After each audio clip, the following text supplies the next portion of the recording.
Hi, the luxury industry doesn't want you to notice, but your favorite designer was never hired for art. In the first quarter of 2025 alone, just 3 months, the global luxury fashion industry saw 12 creative director changes across major houses. Chanel, Dior, Gucci, Fendi, Loewe, Balenciaga. And your first instinct might be they're just trying to bring in fresh ideas. That's not entirely the answer. Why billion-dollar brands cycle through creative directors like rest of us cycling our gym memberships? Because here's the dirty secret luxury brands wouldn't tell you. Your favorite designer isn't being hired for their creativity. They're being hired to hit the revenue targets that would terrify most CEO. We are talking about designer who must generate enough cultural buzz justify Euro 200 million plus annual marketing budget, who need to design product capable of scaling to $5 billion in revenue, because at that level, you need the budget to fund F1 Formula sponsorship, Olympic partnership, and flagship real estate. Changing a creative director is not an artistic decision, it's a growth strategy. But here's is the critical question.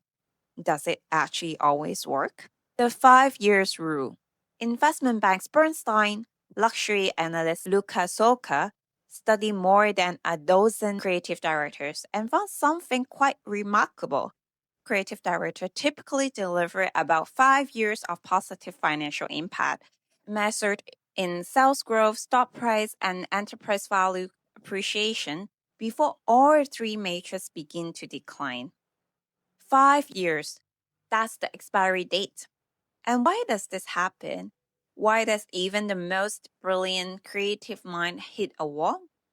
Because luxury brands face a structural barrier, a glass ceiling, sit around 2 to 3 billion in annual revenue.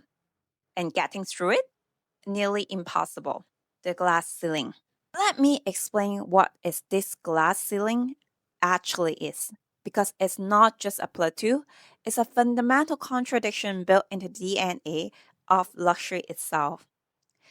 There are two interconnected contradictions at work.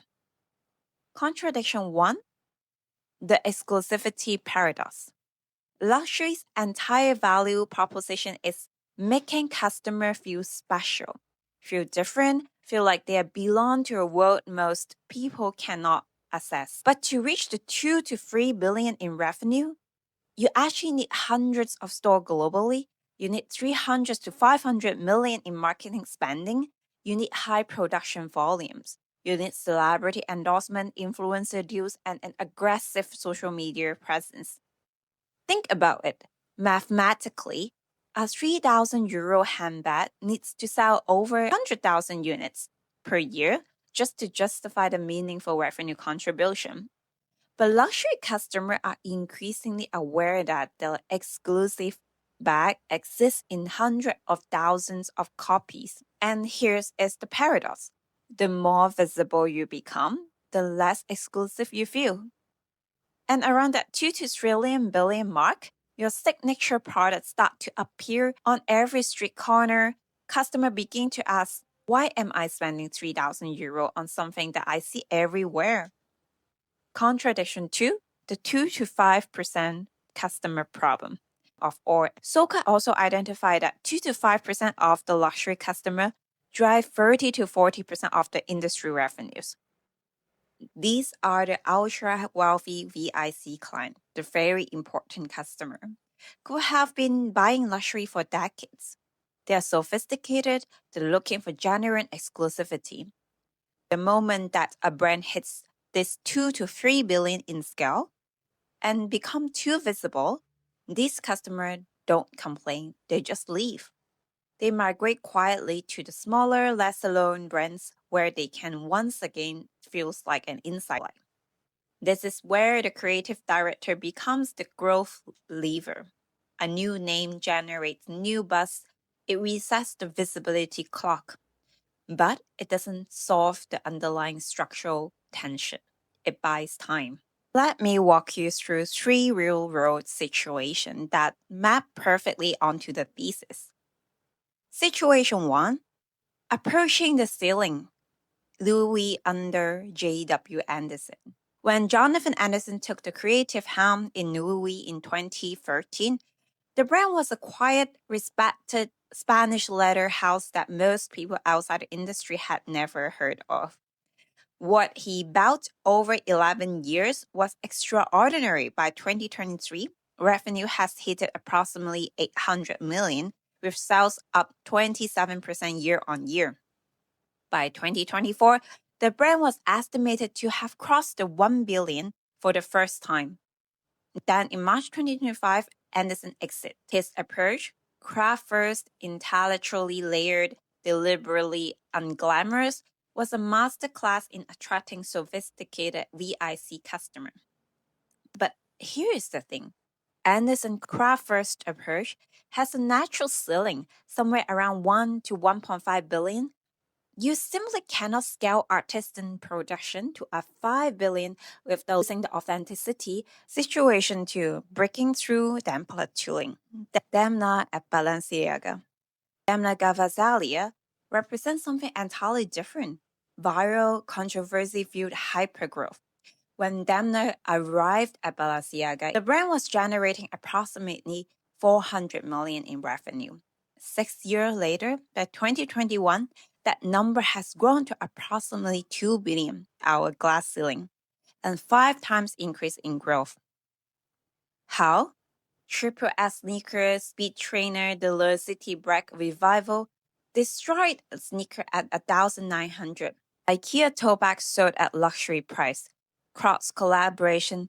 Every single collection generate calculated controversy, and that controversy translate into free media worth tens of millions of euro, which drive cultural relevancy and drive aspiration, all without the traditional advertisement spend.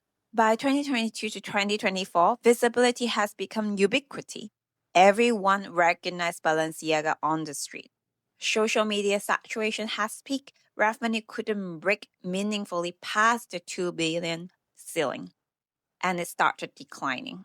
Soccer glass ceiling confirmed. Situation 3, too big to fix. Sabato Dosano at Gucci, which bring us to the most expensive creative director failure in the recent luxury history. Gucci was under Alessandro Michele, but by 2022, the aesthetic has fatigued. Consumers were exhausted. Kering made the call to bring in someone new. They hired Sabato Desano, a quiet designer known for his impeccable taste, to pivot the brand towards wearable, refined luxury. By 2023, revenue has dropped to 10 billion, a 23% year-on-year decline. Operating profit fell 51%. Kering's group income dropped by 62%, largely attributed to Gucci performance. Desano's problem wasn't about talents. His problem was scale mismatch. It was a 2 billion brand strategy applied to a 10 billion brand problem. And the market made that verdict very clear. So, is luxury becoming fast fashion? In one sense, yes, the acceleration of creative director cycle, the calculated use of designer as a growth levers, all these point to an industry that has industrialized the idea of creativity. But the most sophisticated brand understands something deeper. A creative director is not a product launch. They are a structural reset. They buy the brand time. They delay the moment when visibility becomes ubiquity. They attract customers no marketing budget can reach. If you found this breakdown valuable, subscribe. I break down business and finance and beyond. See you in the next one.